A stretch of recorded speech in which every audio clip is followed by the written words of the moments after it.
ರಾಹುಲ್ ತಾತ ರಾಹುಲ್ಗೆ ಮಗುವಾದರೆ ಮಾತ್ರ ಎಲ್ಲ ಆಸ್ತಿ ಅವನಿಗೆ ಹೋಗುತ್ತದೆ ಅಂತ ಬರೆದಿದ್ದ. ಆದರೆ ಅವನಿಗೆ ಮದುವೆ ಇಷ್ಟ ಇಲ್ಲ. ಅದಕ್ಕಾಗಿ ಮನೆ ಕೆಲಸದ ರಾಣಿ ಜೊತೆ ಮಲಗಿ ಮಗು ಮಾಡಿಕೊಳ್ಳಲು ಯೋಚಿಸಿದ. ರಾಣಿ ಇವನಿಗಿಂತ ತುಂಬ ಚಿಕ್ಕವಳು. ಇವನು ಅವಳ ಸೊಂಟಕ್ಕೆ ಕೈ ಹಾಕಿದಾಗ ಅವಳು ಬೆಚ್ಚಿದಳು. ಅವಳಿಗೆ ಏನಾಗುತ್ತಿದೆ ಅಂತ ತಿಳಿಯುತ್ತಿಲ್ಲ. ಅಷ್ಟರಲ್ಲಿ ಇವನು ಅವಳನ್ನು ಎತ್ತುಕೊಂಡು ಹೋಗಿ ಹಾಸಿಗೆಯ ಮೇಲೆ ಎಸೆದ. ಮುದುರಿಕೊಂಡಿರುವ ರಾಣಿಯ ಮೇಲೆ ಹಾರಿ ಅವಳ ಯೌವನವನ್ನು ದೋಚಿದ. ಅವಳು ಭಯದಿಂದ ಇವನು ಏನು ಮಾಡಿದರೂ ಮಾಡಿಸಿಕೊಳ್ಳಲು ಇವನು ಹೇಗೆ ಹೇಳಿದರೂ ಹಾಗೆ ಕೇಳಿದಳು. ಅವಳ ಎಳೆಯ ಮೆದುವಾದ ದೇಹಕ್ಕೆ ರಾಹುಲ್ ಮನಸೋತು ದಿನವಿಡೀ ಅವಳ ದೇಹದ ರಸವನ್ನು ಹೀರಿದ. ಮುಂದೆ, ನನ್ನ ಹೆಸರು ರಾಹುಲ್, ತುಂಬ ಶ್ರೀಮಂತರ ಮಗ. ಅಪ್ಪ ಅಮ್ಮ ನಾನು ಚಿಕ್ಕವನಾಗಿದ್ದಾಗ ಡೈವರ್ಸ್ ತೆಗೆದುಕೊಂಡು ನನ್ನನ್ನು ತಾತನ ಬಳಿ ಬಿಟ್ಟು ಹೋಗಿದ್ದರು. ವಿಧಿಯಿಲ್ಲದೆ ತಾತ ನನ್ನನ್ನು ತುಂಬ ಪ್ರೀತಿಯಿಂದ ಸಾಕಿದ. ತಾತನಿಗೆ ಭಯ, ಎಷ್ಟು ಚೆನ್ನಾಗಿ ಸಾಕಿದರು. ನನ್ನ ಮೊಮ್ಮಗನಿಗೆ ತಂದೆ ತಾಯಿ ಇಲ್ಲ, ಆ ಪ್ರೀತಿಯನ್ನು ತುಂಬಲು ಸಾಧ್ಯವಿಲ್ಲ ಅಂತ ತುಂಬ ದುಃಖ ಪಡುತ್ತಿದ್ದ. ದುಃಖ ಜಾಸ್ತಿ ಆದಾಗಲೆಲ್ಲ ತಾತ ಅವನ ಎರಡನೇ ಮಗನನ್ನು ಅವನ ಹೆಂಡತಿಯನ್ನು ಕರೆದು ನನ್ನ ಮೊಮ್ಮಗನಿಗೆ ತಂದೆ ತಾಯಿಯ ಪ್ರೀತಿ ಕೊಡಿ ಅಂತ ಹೇಳುತ್ತಿದ್ದರು. ಅವರುಗಳು ಒಂದೆರಡು ದಿನ ಇಲ್ಲಿ ಇದ್ದು ಪುನಃ ಅವರ ಮನೆಗೆ ಹೋಗುತ್ತಿದ್ದರು. ಅವರಿಗೆಲ್ಲ ರಾಹುಲ್ ಅಂದರೆ ಇಷ್ಟ. ಆದರೆ ತಾತ ಅವರಿಗೆಲ್ಲ ತುಂಬ ನೋವು ಮಾಡುತ್ತಿದ್ದರು. ಚಿಕ್ಕ ಚಿಕ್ಕ ವಿಷಯಕ್ಕೂ ತಂದೆ ತಾಯಿ ಇಲ್ಲದ ಮಗು, ಅವನನ್ನು ನೀವು ಚೆನ್ನಾಗಿ ನೋಡಿಕೊಳ್ಳಬೇಕು ಅಂತ ಕಾಟ ಕೊಡುತ್ತಿದ್ದರು. ಅವರ ಮಕ್ಕಳಿಗೆ ಏನಾದರೂ ತೆಗೆದುಕೊಂಡರೆ ಚಿಕ್ಕಪ್ಪ ಮತ್ತು ಚಿಕ್ಕಮ್ಮನ ಕತೆ ಮುಗಿದು ಹೋಯಿತು. ನನ್ನ ಮೊಮ್ಮಗು ಇಲ್ಲಿ ಅಪ್ಪ ಅಮ್ಮ ಇಲ್ಲ ಅಂತ ಕಷ್ಟಪಡುತ್ತಿರಬೇಕಾದಾಗ ನಿಮಗೆ ನಿಮ್ಮ ಸುಮಾನ ನಿಮ್ಮ ಮಗುವಿಗೆ ಏನು ಕೊಡುತ್ತೀರಾ? ಅದಕ್ಕಿಂತ ದೊಡ್ಡದು ನನ್ನ ಮೊಮ್ಮಗನಿಗೆ ತೆಗೆದುಕೊಟ್ಟರೆ ಮಾತ್ರ ನಿಮ್ಮ ಬಿಸ್ನೆಸ್ಸಲ್ಲಿ ನಾನು ಸಪೋರ್ಟ್ ಮಾಡುವುದು, ಇಲ್ಲವಾದರೆ ನಾನು ಯಾವುದೇ ಸಪೋರ್ಟ್ ಮಾಡುವುದಿಲ್ಲ ಅನ್ನುವವರೆಗೂ ತಾತ ಮಾತುಗಳನ್ನು ಬೆಳೆಸುತ್ತಾರೆ. ಇದರಿಂದ ಭಯಗೊಂಡ ಚಿಕ್ಕಪ್ಪ ನನ್ನನ್ನು ಅವಶ್ಯಕತೆಗಿಂತ ಹೆಚ್ಚಾಗಿ ಚೆನ್ನಾಗಿ ನೋಡಿಕೊಳ್ಳುತ್ತಾರೆ.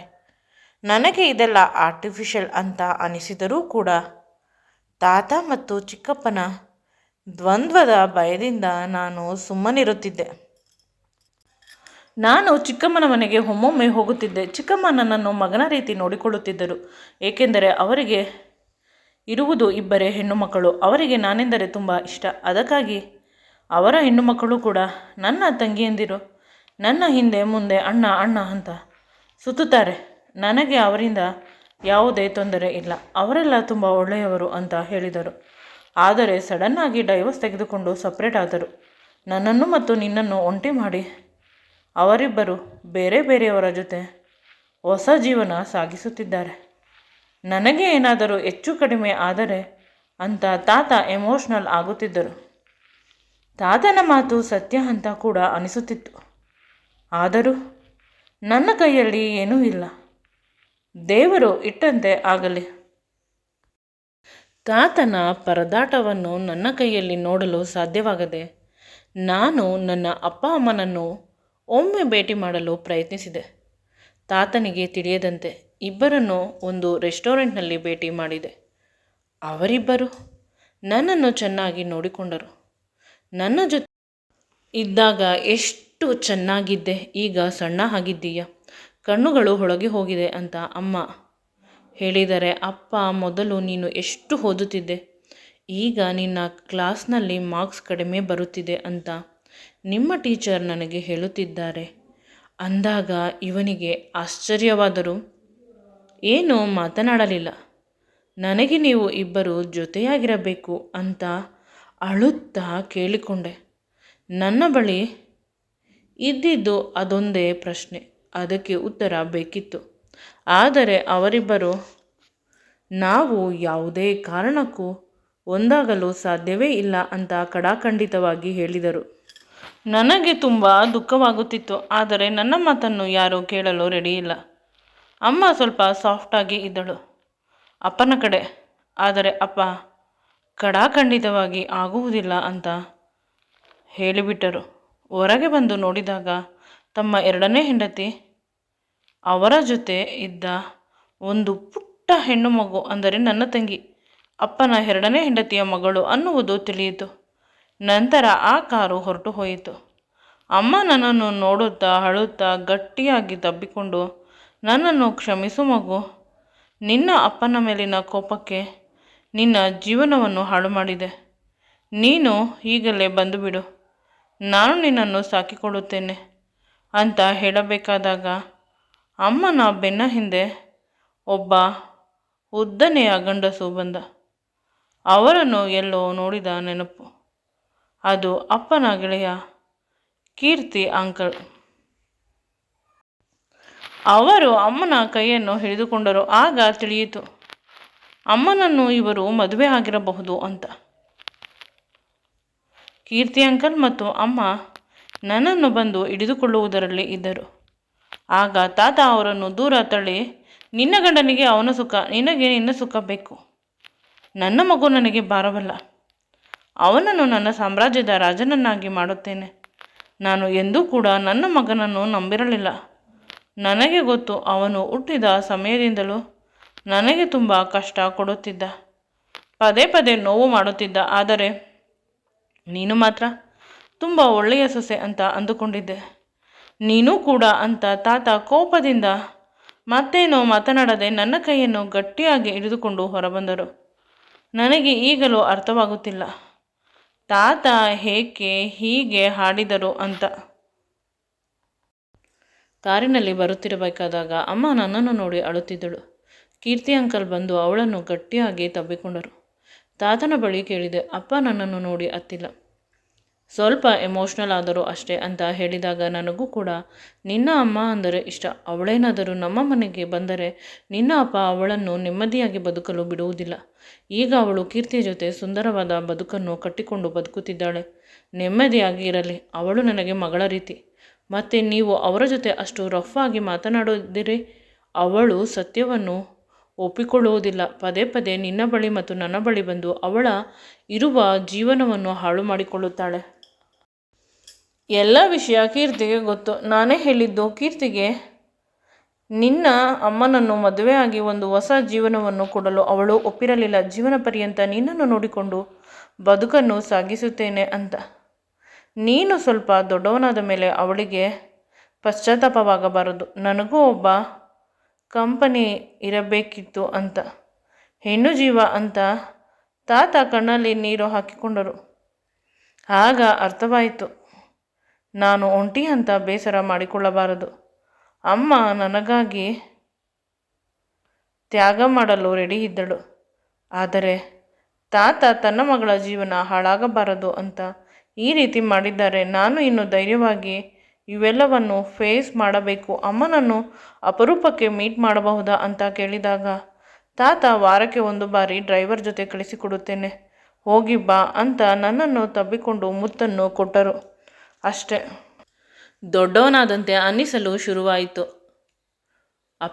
ಅಪ್ಪನ ಜಾಗದಲ್ಲಿ ಖುಷಿಯಾಗಿದ್ದಾರೆ. ಅಮ್ಮನೂ ಕೂಡ ನೆಮ್ಮದಿಯಾಗಿದ್ದಾಳೆ. ನನ್ನ ಕೆರಿಯರ್, ನನ್ನ ಎಜುಕೇಷನ್, ನಾನು ಇದರ ಬಗ್ಗೆ ಗಮನ ಕೊಡಬೇಕು.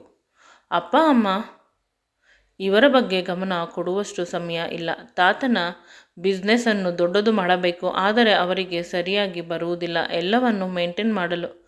ಈಗ ನಾನು ವಿಧಿಯಿಲ್ಲ, ನಾನೇ ನೋಡಿಕೊಳ್ಳಬೇಕು ಅಂತ ಚಿಕ್ಕವನಾಗಿ ಇದ್ದ ದಿನದಿಂದಲೂ ಅನಿಸುತ್ತಿತ್ತು. ಅದಕ್ಕಾಗಿ ತುಂಬ ಹಾರ್ಡ್ ವರ್ಕ್ ಮಾಡಿದೆ. ಬಹಳ ಚಿಕ್ಕ ವಯಸ್ಸಿಗೆ ನನ್ನ ಡಿಗ್ರಿ ಮುಗಿಸಿ ಕಂಪನಿಯ CEO ಆದೆ. ಎಲ್ಲರೂ ಖುಷಿಪಟ್ಟರು. ಇಷ್ಟು ಚಿಕ್ಕ ವಯಸ್ಸಿಗೆ ಕಂಪನಿಯನ್ನು ತುಂಬ ಚೆನ್ನಾಗಿ ನಡೆಸಿಕೊಂಡು ಹೋಗುತ್ತಿದ್ದೀಯಾ ಅಂತ ಎಲ್ಲರೂ ಬೇಷ್ ಅಂತ ಹೇಳಿದರು. ಆದರೆ ತಾತ ಇದಕ್ಕೆ ಸಂಪೂರ್ಣವಾಗಿ ತೃಪ್ತಿ ಆಗಿಲ್ಲ. ಅವರಿಗೆ ನನ್ನ ಮದುವೆ, ಮಕ್ಕಳು ನೋಡುವ ಆಸೆ. ಆದರೆ ಅಪ್ಪ ಅಮ್ಮನ ದಾರಿಯಲ್ಲಿ ಹೋಗಲು ಇಷ್ಟವಿಲ್ಲ. ಮದುವೆಯಾಗಿ ಸ್ವಲ್ಪ ಸಮಯ ಸಂಸಾರ ಮಾಡಿ ಮಕ್ಕಳನ್ನು ಹುಟ್ಟಿಸಿ ಆ ಮಕ್ಕಳನ್ನು ಬಿಟ್ಟು ನಾವು ಪುನಃ ಮದುವೆ ಆಗುತ್ತೇವೆ ಅನ್ನುವ ಕಾನ್ಸೆಪ್ಟ್ ನನ್ನ ಮನಸ್ಸಿನಲ್ಲಿ ಬಂದುಬಿಟ್ಟಿತು. ಅದರಿಂದ ಮದುವೆ ಅನ್ನುವ ವಿಷಯದಿಂದ ದೂರ ಹೋಗುತ್ತಿದೆ. ತಾತ ಇದನ್ನು ಒಪ್ಪಿಕೊಂಡಿಲ್ಲ. ನಿಮ್ಮ ಅಜ್ಜಿ ನಾನು ಅನ್ಯೋನ್ಯವಾಗಿ ಇದ್ದೆವು.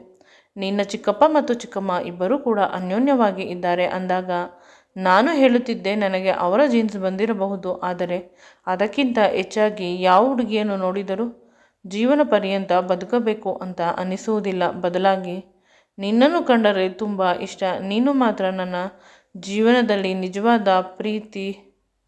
ಮದುವೆ ಅನ್ನುವ ವಿಷಯವನ್ನು ಮತ್ತೊಂದು ಬಾರಿ ತೆಗೆಯಬಾರದು ಅಂತ ತಾತನ ಜೊತೆ ಜಗಳ ಮಾಡಿದೆ. ಆದರೆ ದಿನಗಳು ಕಳೆದಂತೆ ತಾತ ಸೈಲೆಂಟ್ ಆಗಿ ಹೋದರು. ಈ ಘಟನೆಯಾದ ಸ್ವಲ್ಪ ದಿನಕ್ಕೆ ತಾತ ಈ ಪ್ರಪಂಚವನ್ನು ಬಿಟ್ಟು ಹೊರಟು ಹೋದರು. ನನ್ನನ್ನು ಒಬ್ಬಂಟಿಯಾಗಿ ಮಾಡಿದರು. ನನಗೆ ಕಷ್ಟವಾಗುತ್ತಿತ್ತು, ಆದರೆ ಮನುಷ್ಯ ಜನ್ಮ ಒಪ್ಪಿಕೊಳ್ಳಲೇಬೇಕು ಅಂತ ಸುಮ್ಮನಾದೆ. ತಾತ ಸುಮ್ಮನೆ ಹೋಗಿಲ್ಲ. ಮದುವೆ ಆಗಿ ಮಗುವಾದರೆ ಮಾತ್ರ ಈ ಎಲ್ಲ ಆಸ್ತಿ, ಇಲ್ಲವಾದರೆ ಅನಾಥಾಶ್ರಮಕ್ಕೆ ಹೋಗುತ್ತದೆ. ನಿನಗೆ ಆಸ್ತಿ ಕೊಟ್ಟಿಲ್ಲವಾದರೆ ನೀನು ಬೇಸರ ಮಾಡಿಕೊಳ್ಳುವುದಿಲ್ಲ, ಆದರೆ ನಿನ್ನ ಚಿಕ್ಕಪ್ಪ ಚಿಕ್ಕಮ್ಮ ಅವರಿಗೂ ಕೂಡ ಬಿಡಿಗಾಸು ಕೊಡುವುದಿಲ್ಲ, ನಿನ್ನ ಅಪ್ಪನಿಗೂ ಕೊಡುವುದಿಲ್ಲ. ಈ ಮಾತನ್ನು ಕೇಳಿ ನಾನು ಬೆಚ್ಚಿದೆ. ಚಿಕ್ಕಪ್ಪ ಚಿಕ್ಕಮ್ಮನಿಗೆ ಇಬ್ಬರು ಹೆಣ್ಣು ಮಕ್ಕಳು. ಚಿಕ್ಕಪ್ಪನ ದಡತನದಿಂದ ಅವರು ಅಷ್ಟೊಂದು ವೈಭವದ ಜೀವನ ಬದುಕುತ್ತಿಲ್ಲ. ಅವರಿಗೆ ವಂಚನೆ ಆದರೆ ನನಗೆ ಕಷ್ಟ. ಮದುವೆ ಬಗ್ಗೆ ಯೋಚಿಸಬೇಕು. ಬಾಡಿಗೆ ಮದುವೆ ಆದರೂ ಪರವಾಗಿಲ್ಲ ಅಂತ ಯೋಚಿಸುತ್ತಿದ್ದೆ. ಸರಿಯಾದ ಹುಡುಗಿಯರು ಸಿಗಲಿಲ್ಲ. ಎಲ್ಲ ಕೇವಲ ನನ್ನ ದುಡ್ಡಿಗಾಗಿ. ಮದುವೆ ಆದ ಮೇಲೆ ಡೈವರ್ಸ್ಗಾಗಿ ಅಪ್ಲೈ ಮಾಡಿ ನಂತರ ಅರ್ಧ ಆಸ್ತಿಯನ್ನು ತೆಗೆದುಕೊಳ್ಳುವ ಹುನ್ನಾರ. ಇದೆಲ್ಲವನ್ನು ತಿಳಿದು ನಾನು ಸ್ವಲ್ಪ ಹುಷಾರಾದೆ. ಈಗ ನನಗೆ ಬುದ್ಧಿ ಇರುವ ಹುಡುಗಿಯರು ಬೇಡ, ಅಮಾಯಕವಾದ ದಡ್ಡ ಹುಡುಗಿಯರು ಬೇಕು ಅಂತ ಯೋಚಿಸುತ್ತಿದ್ದೆ. ತುಂಬ ಜನರಿಗೆ ಹೇಳಿದರು, ಆದರೆ ನನಗೆ ತುಂಬ ಸುಂದರವಾಗಿರುವ ಹುಡುಗಿ ಬೇಕು. ನನ್ನ ಮಗು ಹುಟ್ಟಿದರೆ ಸುಂದರವಾಗಿ ಇರಬೇಕು. ಮಗುವಾದ ಮೇಲೆ ಹೆಂಡತಿಗೆ ಎಷ್ಟು ಬೇಕೋ ಅಷ್ಟು ದುಡ್ಡನ್ನು ಕೊಟ್ಟು ಅವಳನ್ನು ಕಳಿಸಿಬಿಡುತ್ತೇನೆ. ಬೇಕಾದರೆ ಅವಳು ಇನ್ನೊಂದು ಮದುವೆಯಾಗಿ ಇರಲಿ. ನನಗೆ ಒಂದೇ ಒಂದು ಮಗು ಆದರೆ ಸಾಕು ಅಂತ ಯೋಚಿಸುತ್ತಿದ್ದೆ. ಇದಾದ ಸ್ವಲ್ಪ ದಿನಕ್ಕೆ ಲಾಯರ್ ಫೋನ್ ಬಂತು. ವರ್ಷದ ಒಳಗೆ ನಿಮ್ಮ ಮದುವೆಯಾಗಿ ನಿಮ್ಮ ಹೆಂಡತಿ ಪ್ರೆಗ್ನೆಂಟ್ ಆದರೆ ಮಾತ್ರ ನೀವು ಕಂಪನಿಯ CEO ಆಗಿ ಇರಬಹುದು. ತುಂಬ ತಲೆ ಬಿಸಿ ಬಂತು. ತಾತ ಅವರ ಅಪ್ಪ ತುಂಬ ಕಷ್ಟಪಟ್ಟು ಕಟ್ಟಿದ್ದ ಕಂಪನಿ. ನನ್ನ ಮೇಲಿನ ಕೋಪಕ್ಕೆ ತಾತ ಈ ರೀತಿ ಮಾಡಿ ಹೋಗಿದ್ದಾರೆ. ಅಂದು ನಾನು ಅವರು ಹೇಳಿದ ಮಾತನ್ನು ಕೇಳಿ ಅವರು ತೋರಿಸಿದ ಹುಡುಗಿಯನ್ನು ಮದುವೆಯಾಗಿ ಬಿಟ್ಟಿದ್ದರೆ ತಾತ ಇನ್ನೂ ಸ್ವಲ್ಪ ದಿನ ಇರುತ್ತಿದ್ದರು. ಕಣ್ಣಿನಲ್ಲಿ ನೀರು ಬರುತ್ತಿದೆ, ಮುಖ ಪೂರ್ತಿ ಕೆಂಪಾಗುತ್ತಿದೆ. ಅಷ್ಟರಲ್ಲಿ ಮನೆ ಕೆಲಸ ಮಾಡುತ್ತಿದ್ದ ರಾಣಿ ಬಂದು, ಸರ್, ನಿಮಗೆ ತಣ್ಣಗೆ ಇರುವ ಪಾನೀಯ ಮಾಡಿ ತಂದು ಕೊಡುತ್ತೇನೆ, ನಿಮ್ಮ ಮುಖ ತುಂಬ ಕೆಂಪಾಗಿದೆ ಅಂತ ಕಿಚನ್ಗೆ ಹೋದಳು. ಆ ಸಂದರ್ಭದಲ್ಲಿ ಅವಳ ಮುಖ, ಅವಳ ಬಟ್ಟೆಯನ್ನು ನೋಡಿ ಬೆಚ್ಚಿದೆ. ಕೆಲಸದವಳಾದರೂ ಕೂಡ ಅವಳು ಕೆಲಸದವಳ ರೀತಿ ಇಲ್ಲ. ಅವಳು ತುಂಬ ಚಂದ ಇರುವ ಕೆಂಪು ಬಣ್ಣದ ಚೂಡಿದಾರ್ ಹಾಕಿದ್ದಾಳೆ, ಕೂದಲನ್ನು ಕಟ್ಟಿದ್ದಾಳೆ, ತುಂಬ ನೀಟಾಗಿ ರೆಡಿಯಾಗಿದ್ದಾಳೆ. ಅವಳ ತುಟಿಗೆ ಚಂದದ ಲಿಪ್ಸ್ಟಿಕ್ ಹಾಕಿದ್ದಾಳೆ. ತುಂಬ ದಿನಗಳಿಂದ ಇವಳು ನಮ್ಮ ಮನೆಯಲ್ಲಿ ಕೆಲಸ ಮಾಡಿದರೂ ನಾನು ಗಮನಿಸಿರಲಿಲ್ಲ. ರಾಣಿ ಜ್ಯೂಸನ್ನು ತಂದುಕೊಟ್ಟಳು. ನಾನು ಅವಳ ಕೈಯನ್ನು ಗಟ್ಟಿಯಾಗಿ ಹಿಡಿದುಕೊಂಡು ಜ್ಯೂಸನ್ನು ನೀನೇ ಕುಡಿಸು ಅಂತ ಹೇಳಿದೆ. ಅವಳು ಸ್ವಲ್ಪ ಮುಜುಗರದಿಂದಲೇ ಕುಡಿಸಿದಳು. ಅಷ್ಟರಲ್ಲಿ ಅವಳ ಸೊಂಟವನ್ನು ಗಟ್ಟಿಯಾಗಿ ಹಿಡಿದುಕೊಂಡು ಅವಳ ತುಟಿಗಳಿಗೆ ಹುಚ್ಚನಂತೆ ಮುತ್ತನ್ನು ಕೊಡಲು ಆರಂಭಿಸಿದೆ. ಅವಳು ನನ್ನನ್ನು ತಳ್ಳಲು ಪ್ರಯತ್ನ ಮಾಡಿದಳು, ಆದರೆ ಆಗಲಿಲ್ಲ. ಆದರೆ ನಾನು ಅವಳನ್ನು ಗಟ್ಟಿಯಾಗಿ ಹಿಡಿದುಕೊಂಡು ಅಲ್ಲೇ ಇದ್ದ ಹಾಸಿಗೆ ಮೇಲೆ ಮಲಗಿಸಿ ಮನಸ್ಸಾರೆ ಅವಳ ದೇಹವನ್ನು ಅನುಭವಿಸಿದೆ. ಇಷ್ಟು ಸುಂದರವಾದ ಹುಡುಗಿ ಬಿಟ್ಟರೆ ನನ್ನಂಥ ದಡ್ಡ ಯಾರೂ ಇಲ್ಲ. ಅದೂ ಅಲ್ಲದೆ ಮುಗ್ಧೆ. ನನಗೆ ಇವಳಿಂದ ಮಗು ಸಿಕ್ಕಿದ ಮೇಲೆ ಇವಳನ್ನು ಬೇಕಾದರೆ ಕಳಿಸಿಬಿಡುತ್ತೇನೆ, ಬೇಕಾದಷ್ಟು ದುಡ್ಡು ಕೊಟ್ಟು. ಆ ರೀತಿ ಯೋಚನೆಯಿಂದ ಅವಳ ದೇಹವನ್ನು ಮನಸ್ಸಾರೆ ಬಳಸಿಕೊಂಡೆ. ಇದೇ ಮೊದಲ ಬಾರಿ ಒಂದು ಹೆಣ್ಣಿನ ಜೊತೆ ಮಲಗಿದ್ದು. ನಾನು ಅವಳ ಕಿರುಚಾಟವನ್ನು ಕೇಳಿಸಿಕೊಳ್ಳುವಷ್ಟು ಪುರುಸೊತ್ತಾಗಿ ಇರಲಿಲ್ಲ. ಬದಲಾಗಿ ನನ್ನ ಕೆಲಸವನ್ನು ಮುಗಿಸಿದೆ. ನಮ್ಮಿಬ್ಬರ ಮಿಲನ ಆಗಿ ಹೋಯಿತು ಅಷ್ಟೇ. ನನಗೆ ಜೀವನದಲ್ಲಿ ಒಂದು ಹೆಣ್ಣಿನ ಜೊತೆ ಸೇರಿದರೆ ಇಷ್ಟೊಂದು ತೃಪ್ತಿ ಸಿಗುತ್ತದೆಯೇ ಅದು ಗೊತ್ತಿರಲಿಲ್ಲ. ಅಷ್ಟು ಸಂತೋಷ ಆಗುತ್ತಿತ್ತು. ಅವಳನ್ನು ಗಟ್ಟಿಯಾಗಿ ಚುಂಬಿಸಿದೆ. ಆಗ ತಿಳಿಯಿತು, ಅವಳು ಈಗಲೂ ಕೂಡ ಅಳುತ್ತಿದ್ದಾಳೆ. ಅವಳ ಅಸಹಾಯಕತೆಯನ್ನು ನಾನು ಬಳಸಿಕೊಂಡೆ ಅಂತ ಗಿಲ್ಟ್ ಫೀಲ್ ಆಯಿತು. ಪುನಃ ಅವಳ ಹಣೆಯ ಮೇಲೆ ಮುತ್ತು ಕೊಟ್ಟು ಹೇಳಿದೆ, ನಾನು ನಿನ್ನನ್ನು ಮದುವೆ ಆಗುತ್ತೇನೆ. ನಾಳೆ ನಮ್ಮಿಬ್ಬರ ಮದುವೆ ಯೋಚಿಸಬೇಡ. ನಮ್ಮಿಬ್ಬರ ಮುದ್ದಾದ ಮಗುವನ್ನು ಈ ಪ್ರಪಂಚಕ್ಕೆ ಆದಷ್ಟು ಬೇಗ ತರೋಣ ಅಂತ ಹೇಳಿದೆ. ಅವಳು ಏನೂ ಹೇಳದೆ ಸುಮ್ಮನಿದ್ದಳು.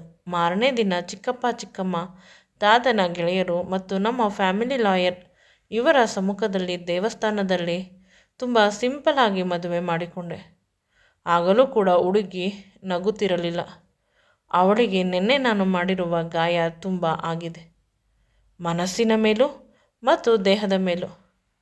ಆದರೂ ಕೂಡ ನಾನು ಅದನ್ನು ಯೋಚಿಸುವ ಸ್ಥಿತಿಯಲ್ಲಿ ಇಲ್ಲ. ನನಗೆ ನನ್ನ ಕೆಲಸ ಆಗಬೇಕು, ನನ್ನ ಕಂಪನಿ, ನನ್ನ ಆಸ್ತಿ ಉಳಿಯಬೇಕು. ಇದಕ್ಕೆ ಯಾರ ಬಲಿಯಾದರೂ ಪರವಾಗಿಲ್ಲ ಅನ್ನುವ ಗಟ್ಟು ಮನಸ್ಸು ಮಾಡಿಕೊಂಡು ಇಂದು ರಾತ್ರಿ ಕೂಡ ಮೊದಲ ರಾತ್ರಿಗೆ ಚಿಕ್ಕಮ್ಮ ತುಂಬ ಚೆನ್ನಾಗಿ ರೂಮನ್ನು ರೆಡಿ ಮಾಡಿದ್ದರು. ಆಗ ನನ್ನ ಆಸೆ ಇನ್ನೂ ಜಾಸ್ತಿ ಆಯಿತು. ಅವಳ ಮೇಲೆ ಎರಗಿದೆ. ಅವಳು ಭಯದಿಂದ ಇದ್ದಳು. ಆದರೆ ಆಗಲೂ ಕೂಡ ನನಗೆ ಅವಳ ಭಯ ಬೇಕಿರಲಿಲ್ಲ. ನಮ್ಮಿಬ್ಬರ ಮಿಲನ ಬೇಕಿತ್ತು. ಮುಂದಿನ ತಿಂಗಳು ಅವಳು ಪ್ರೆಗ್ನೆಂಟ್ ಅನ್ನುವ ವಿಷಯ ನನಗೆ ತಿಳಿಯಬೇಕು ಅಷ್ಟೆ. ಇಂದು ಕೂಡ ನಮ್ಮಿಬ್ಬರ ಮಿಲನ ಆಯಿತು. ಪ್ರತಿದಿನ ನಾವಿಬ್ಬರು ಸೇರುತ್ತಿದ್ದೆವು. ಅವಳು ಯಾವಾಗಲೂ ನನ್ನನ್ನು ಬೇಡ ಅಂತ ಹೇಳುತ್ತಿರಲಿಲ್ಲ. ಮದುವೆಗಿಂತ ಮುಂಚೆ ವಿರೋಧ ಮಾಡಿದರೂ ಮದುವೆ ಆದ ಮೇಲೆ ನನ್ನನ್ನು ಗಟ್ಟಿಯಾಗಿ ತಬ್ಬಿಕೊಳ್ಳುತ್ತಿದ್ದಳು. ಅವಳಿಗೂ ನನ್ನ ಮೇಲೆ ಪ್ರೀತಿ ಶುರುವಾಗಿದೆ. ಗಂಡ ಅಂತ 2 ತಿಂಗಳಿಗೆ ಸಿಹಿ ಸುದ್ದಿ ಬಂದಿತ್ತು, ಅವಳು ಪ್ರೆಗ್ನೆಂಟ್ ಆಗಿದ್ದಾಳೆ ಅಂತ. ಆಗ ಅವಳಿಗೆ ಕೇಳಿದೆ, ನಿನಗೆ ಏನು ಬೇಕು ಕೇಳು, ಅದನ್ನು ನಾನು ಕೊಡಿಸುತ್ತೇನೆ ಅಂತ ಹೇಳಿದಾಗ ಅವಳು ಏನೂ ಹೇಳಲಿಲ್ಲ. ಕೊನೆಗೆ ಬ್ಲ್ಯಾಂಕ್ ಚೆಕ್ ಕೊಟ್ಟೆ. ಅವಳು ಪ್ರೆಗ್ನೆಂಟ್ ಆದ ಮೇಲೆ ಡಾಕ್ಟರ್ ತುಂಬ ಸ್ಟ್ರಿಕ್ಟಾಗಿ ಹೇಳಿದರು, ಅವಳು ತುಂಬ ಡೆಲಿಕೇಟ್ ಆಗಿದ್ದಾಳೆ, ಯಾವುದೇ ಕಾರಣಕ್ಕೂ ಫಿಸಿಕಲ್ ರಿಲೇಷನನ್ನು ಇಟ್ಟುಕೊಳ್ಳಬಾರದು ಅಂತ. ನನಗೂ ಏನೋ ಅದು ದೊಡ್ಡದು ಅಂತ ಅನಿಸುತ್ತಿರಲಿಲ್ಲ. ಮಗುವಿಗಾಗಿ ಸೇರುತ್ತಿದ್ದೆ. ಆದರೆ ಇಂದು ಒಬ್ಬನೇ ಮಲಗಲು ಸಾಧ್ಯವಾಗಲಿಲ್ಲ. ಆದರೆ ಅವಳು ನೆಮ್ಮದಿಯಾಗಿ ನಿದ್ರೆ ಮಾಡುತ್ತಿದ್ದಾಳೆ. ಆಗ ಇನ್ನೂ ಸುಂದರವಾಗಿ ಕಾಣುತ್ತಿದ್ದಾಳೆ. ಪ್ರೆಗ್ನೆಂಟ್ ಆಗಿರುವುದರಿಂದ ಅವಳ ಮುಖದಲ್ಲಿ ಒಂದು ತಾಯಿಯ ಕಳೆ ಎದ್ದು ಕಾಣುತ್ತಿದೆ. ನನಗೆ ತಿಳಿಯದೆ ಅವಳ ತುಟಿಗಳಿಗೆ ನಾನು ಚುಂಬಿಸಲು ಆರಂಭಿಸಿದೆ ನಿರಂತರವಾಗಿ. ನಿದ್ರೆ ಕಣ್ಣಿನಲ್ಲಿ ಅವಳು ಕೂಡ ನನಗೆ ಸಹಾಯ ಮಾಡುತ್ತಿದ್ದಾಳೆ. ಅವಳಿಗೆ ತಿಳಿಯದೆ ನಂತರ ಅವಳ ಬಟ್ಟೆಯನ್ನು ತೆಗೆಯಲು ಆರಂಭಿಸಿದೆ. ಆಗ ಅವಳ ಹೊಟ್ಟೆಯನ್ನು ನೋಡಿ ತಿಳಿಯಿತು, ನನ್ನ ಮಗು ಅವಳ ಹೊಟ್ಟೆಯಲ್ಲಿ ಇದೆ. ನನ್ನ ಮೂರ್ಖತನದಿಂದ ಮಗುವಿಗೆ ತೊಂದರೆಯಾದರೆ ಅಂತ ಸುಮ್ಮನಾದೆ. ದಿನಗಳು ಕಳೆದಂತೆ ನನಗೆ ನಿಜವಾಗಲೂ ಅವಳ ಬೆಲೆ ತಿಳಿಯುತ್ತಿದೆ. ಮಗು ಬೇಕು ಅಂತ ಅವಳ ಜೊತೆ ಸೇರಿದೆ ಅಂತ ಇಷ್ಟು ದಿನ ಅಂದುಕೊಂಡಿದ್ದೆ. ಇಲ್ಲ, ಅವಳ ಹಂದಕ್ಕೆ ನಾನು ಮಾರಿ ಹೋಗಿದ್ದೆ. ನಾನು ದಿನಗಳು ಕಳೆದಂತೆ ಅವಳನ್ನು ಪ್ರೀತಿಸಲು ಆರಂಭಿಸಿದೆ.